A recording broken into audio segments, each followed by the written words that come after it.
Pagbati po sa ating mga taga-subaybay.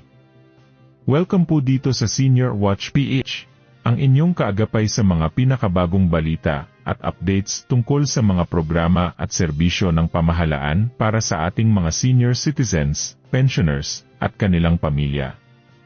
Sa episode na ito, tatalakayin natin ang panayam kay NCSC Chairman at CEO Dr. Mary Jean Loreche, tungkol sa kahalagahan ng bagong Digital National Senior Citizens ID. Ikaw po ba may ID na? Kung wala pa, manatiling nakatutok at alamin kung paano ito makatutulong sa ating mga lolo at lola.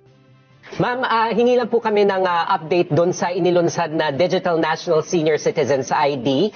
Mula po nung nilaunch siya noong August 15, I understand, ilan na po yung nagparehistro at paano po pinadali ang pag-access sa mga services nito? Una sa lahat, meron tayong 231,600 senior citizens that has access the eGov PH na para sa ating digitalized senior citizen on top of the 1.2 million who are already registered there. So mapapadali talaga yung ating programa in terms of accessing services by, a click of their hand, and sila ay makaka-access at marami silang makukuha dong mga programa na pwede nilang ma-access.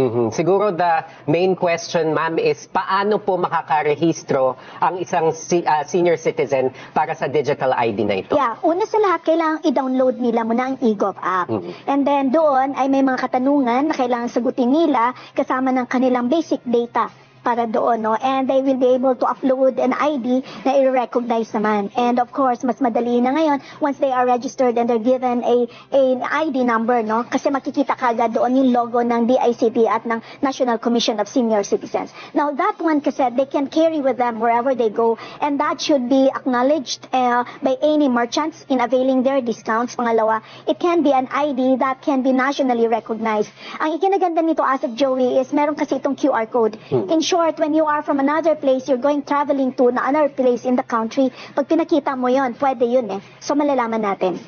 Bago ko itanong yung next question, aware po ba yung mga establishments, pati yung mga LGU, na recognized na dapat ito national? I believe so. Kasi nung nilaunch natin ito, kasama naman sa pinag-uusapan yan. However, paiigtingin pa natin yan sa ating pagkikipagpulong sa DILG. Kasi remember that the LGUs are under the DILG and the business sectors or the merchants are under DTI. So magkakaroon tayo ng ugnayan sa mga susunod na mga linggo para paigtingin natin yung knowledge and understanding ng lahat.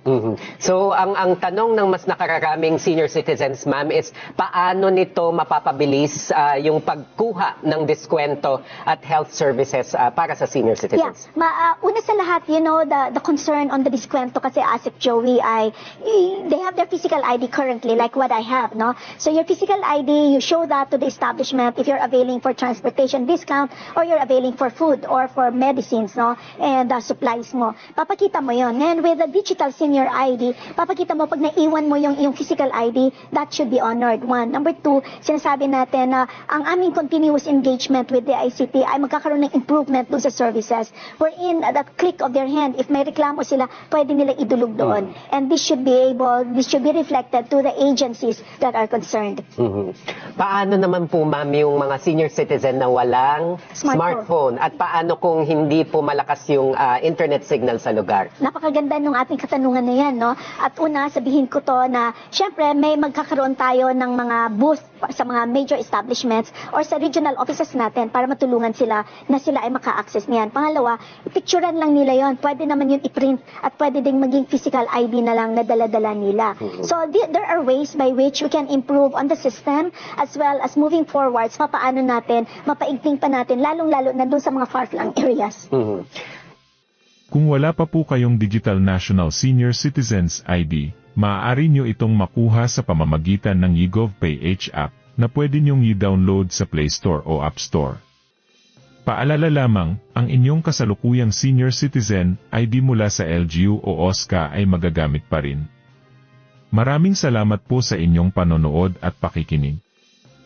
Muli, ito ang Senior Watch PH, naghahatid ng makabuluhang balita at totoong impormasyon para sa bawat senior citizen at kanilang pamilya. To God be the glory.